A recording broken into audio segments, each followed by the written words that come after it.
অন্তর্বর্তী সরকারের প্রধান উপদেষ্টা ডক্টর মোহাম্মদ ইউনূসের সঙ্গে বৈঠক করেছেন ঢাকা সফররত মার্কিন প্রতিনিধি দলের সদস্যরা। এ সময় প্রধান উপদেষ্টা দুই দেশের মধ্যে চমৎকার সম্পর্কের কথা তুলে ধরেন এবং ট্রাম্প প্রশাসনের সঙ্গে ঘনিষ্ঠভাবে কাজ করার জন্য অন্তর্বর্তী সরকারের প্রতিশ্রুতি পুনর্ব্যক্ত করেন।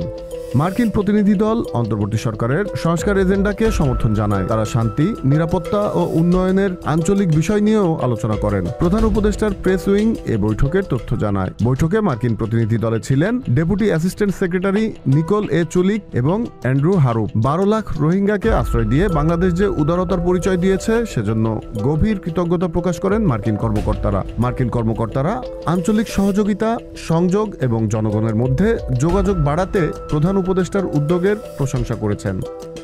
প্রধান উপদেষ্টা মিয়ানমার সরকার কর্তৃক 1,80,000 রোহিঙ্গাকে ফেরত নেওয়ার সিদ্ধান্তকে একটি গুরুত্বপূর্ণ অগ্রগতি বলে উল্লেখ করেন। তিনি রোহিঙ্গাদের জন্য যুক্তরাষ্ট্রের সাহায্য ফের শুরু করা এবং পারস্পরিক শুল্ক প্রয়োগ 90 দিনের জন্য স্থগিত করায় মার্কিন প্রেসিডেন্ট ডোনাল্ড ট্রাম্পকে ধন্যবাদ জানিয়ে বলেন, আমরা তার বাণিজ্য এজেন্ডাকে সমর্থন করার জন্য আমাদের কাজ চালিয়ে যাচ্ছি।